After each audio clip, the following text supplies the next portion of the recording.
Be sure to check out my Patreon for weekly exclusive interviews, extra content on Veve and Omi, and building generational wealth, as well as money management tips from experienced whales. Yo, what's going on, y'all? I'm Cavell Anderson, and we are back with another Veve and Ecomi video. And this one, we're going to be checking out some more of this interview with David and Dan, because Dan actually says something here that lets you know the mindset of the licensors and the people in this community who matter most. So as an investor, this is very, very important. I never give financial advice here on the channel, but it's important that you catch these little things, these little nuggets, and these little details so you can make the right investment decisions that really allows you to benefit most, especially if you are here to make a profit. So yeah, that being said, we're going to dive into it. I'm going to let you all know when the part comes, but all this information is just super, super valuable. So yeah, let's jump into it. Drop that thumbs up, subscribe, and turn on notifications. Let's get it, y'all. Now that you have some of these incredible brands on board, are doors opening quicker and easier? And do companies sometimes ring you even? Oh, absolutely. So, I mean, like, back in the day, we would go to see licensors like 10, 20, 30 times. Just knocking doors. Yeah, I mean, Dave and I are very tenacious people. We don't give up very easily. And I think that's how we managed to get the first licensors on board. But now, there's a proven track record.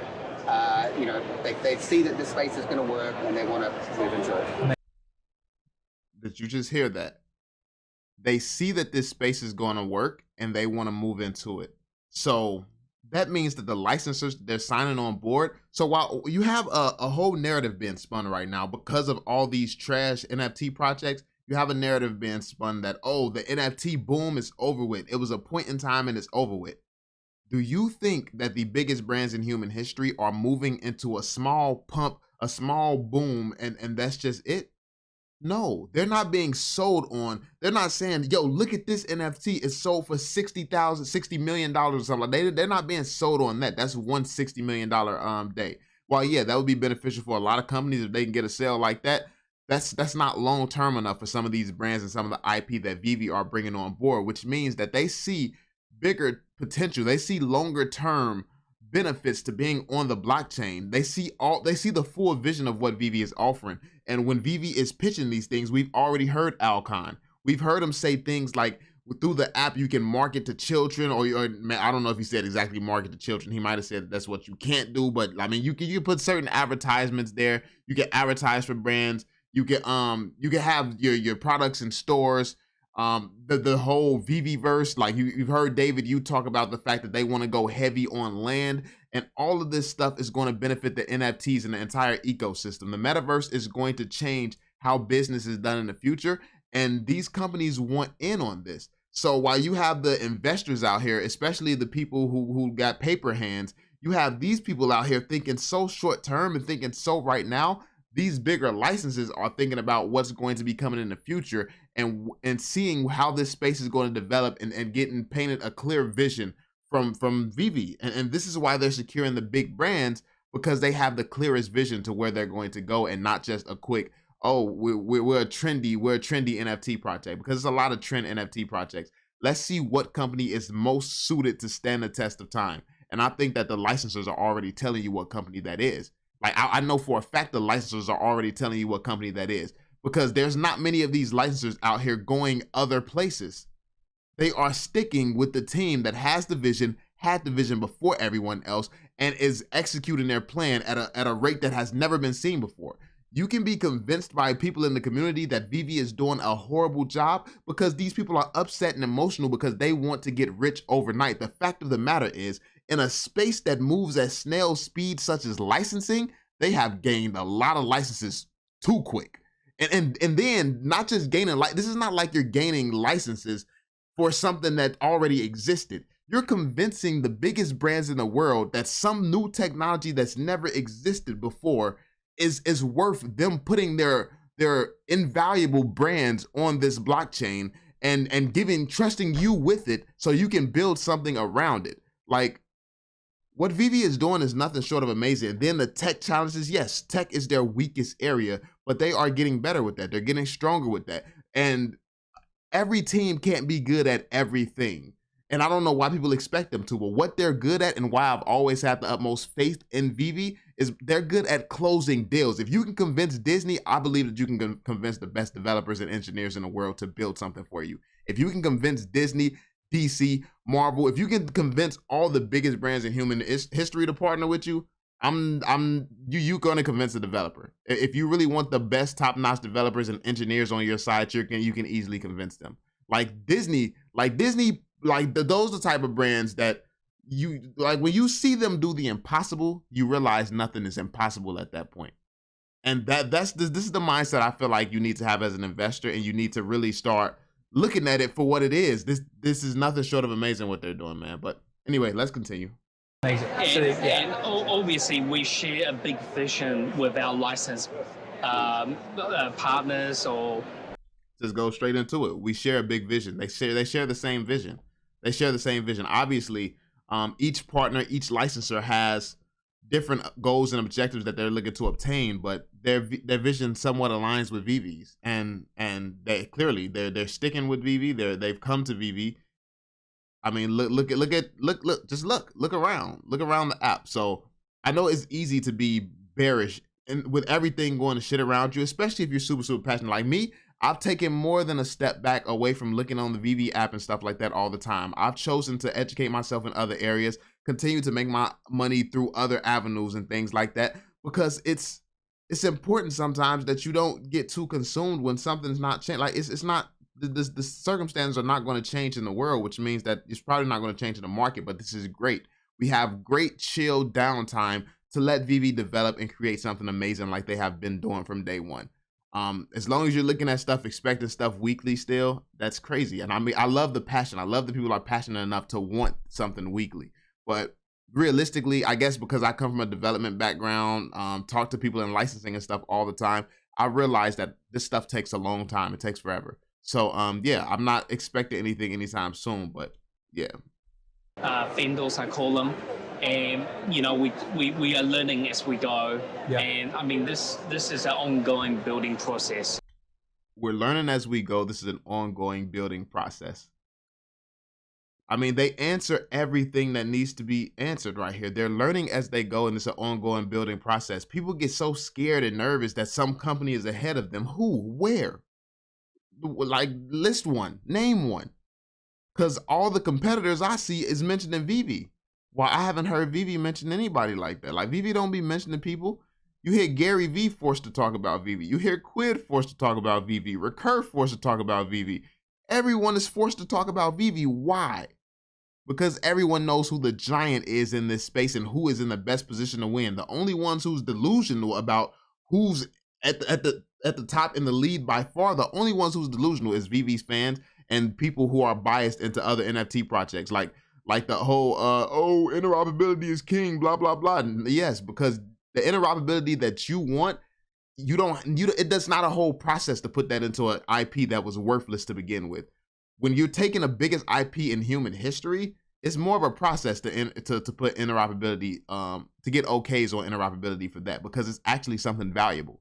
Not something that people are just attaching value to because they feel like it, and something that's not going to last the test of time. A lot of people buy a lot of stupid stuff if you have enough money to do so. Doesn't mean that it's valuable. It just means that it's going to make a great headline, make people think that it's valuable, and make somebody a lot of money because people are going to rush in, ape in, thinking that they're going to get rich like the person who won, like one of the people who got rich off of it. It's all a business. And if you get caught in a trap, I mean, go for it. But the reason that I chose Veve is because you have to be an idiot to not realize the biggest brands in the world and to not get in early. It's like, if this space was so important that you're selling JPEG avatars for this amount of money, you telling me I don't need to make 60 million off of one NFT.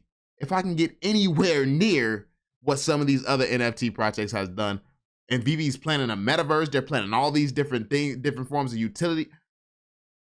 I mean, if we can get anywhere near that, we're all going to be set. But that's just perspective. It will be a while before we get to the final goal. Okay. Can you, for people coming in? So it'll be a while before they get to the final goal. So yeah, I mean, as you can see, this is something that's going to take some time. This is something that's going to take some time. It's not going to be an overnight thing. It's going to be a process, and I think that's important to people, that people remember this. Like, remember that it's not something that can be built in a day. It's not something that can be built in a day. It's going to be struggles. It's going to be ups and downs. And you just have to know how to keep a level head when we're in these hard times. We're in these times where we're not seeing things move. Like, that's why I've found other distractions. I've preoccupied my time doing other things, and trying to build in other avenues, like investing in other things that's more short term. Like, if you need the money now, like, don't cry that VV is not giving you money now. Make a move that is supposed to make you money right now. Understand that VV is a long-term thing. Like, this is one of the longest term projects you could probably invest in the blockchain. While it's probably the most potential profit margin. Like, you can make a lot from this, man. You can make a lot from this. While you could get the most potential profits, it's going to take a while to get there. So yeah. Into Veve for the first time. A lot of the people who watch my channel are H barbarians, they're in here, they're Hashgraph, and so I know some of them will be familiar with Veve, and when they see this video, they're going to be piling in. Can you just explain the company structure? Because there's Ecomi, isn't there? And then there's OMI, which is the token on GoChain.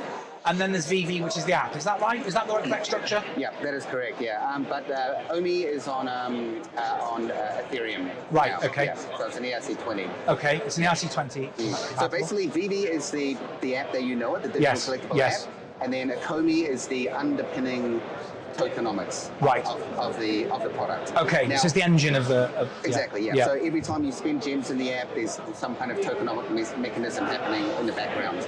Now, we have always had very lofty plans for the OMI token, but because the app literally just went like that, you know, it was more like keeping the app going, keeping licensors happy, just like literally trying to stay afloat. Yes. Everything kind of got a little bit delayed. So they've explained once again, because of Veve's big explosion, everything that they thought they would be able to do with the OMI token, if they had some type of realistic type of growth, they couldn't do it. They had to delay a lot. They had to say soon a lot, because they didn't know to not say soon and not to delay. They didn't know the best course of action to take, because they had never experienced that, which what Veve has done, most companies in the world has never experienced that. So it's like they were not ready for that. Like, they were not ready. They're passionate collectors who's run successful businesses, but I mean, when you start a business, that's like somebody starting a YouTube channel, making one video and getting 1 million subscribers overnight. That would be terrifying. Like, that would be absolutely terrifying, because what if your next video is not that good? What if your next video turns a lot of people off? Like what, you know how many things can go wrong? Like, it's one thing to be a content creator who has been doing this for a long time. You know how to make great content. You know what people want to see. You know all this stuff. But then you start a new channel, you get lucky, and then that's why it's easy to be a one-hit wonder in music. People don't know your sound. People don't love your sound. You just made a good song. But what do people expect to hear from you and will enjoy hearing from you on a consistent basis? What's happened with Veve is a very terrifying state to be in. And if people look outside of themselves and look at it from Veve's perspective, you would realize how they've handled this, how they have handled, like, it's just, I can't think of any company that would have done it better. Like, any company that would have done it better at all. Like, no. But now we're kind of back at a nice surface level. We're cruising along. Like, because when I think about it, like, because that type of success, when you think about people who can handle that, you start to think of people like, you know, Bill Gates early on, or Steve Jobs early on. Like if he got more capital, more opportunity early on, he would have knew what to do with it. He was making the right decisions and stuff like that. It's like you start to think of these true visionaries and true geniuses that change things forever. That is what Veve has been mirroring since they've released. And it's just, people got to wake up to that. People got to wake up to that and stop being so, self-invested. It's very, very important to focus on yourself and do what's best for you, but you also have to not be delusional enough to think that it's all about you. If I could choose when Veve blows up, when $10 OMI, when all of this, it would be today, right now. But that's not how life works. So I'm patient. And I'm well aware that, like, it could be 10 years before I see where I know we're going to go. But that's why this is a priority, but it's not the only priority. So yeah. 2023, I think, is going to be a very exciting year. That's exciting, because my next question actually was going. All right, Joe. So we're going to end it here. A lot of information throughout this video, a lot of stuff that we've gone over. Let me know how you all feel. Let me know what you think about this. Like I said, I think that this is a lot of bullish information, and I think that it puts things into perspective in a way that it needs to be put into perspective for the community, especially during these down times. it's a lot of reasons to be kind of bearish, kind of nervous, but it's also a lot of reasons to be bullish. So let me know y'all thoughts. Drop that thumbs up, subscribe, and turn on notifications, and I will catch y'all on the next one. Peace out, fam.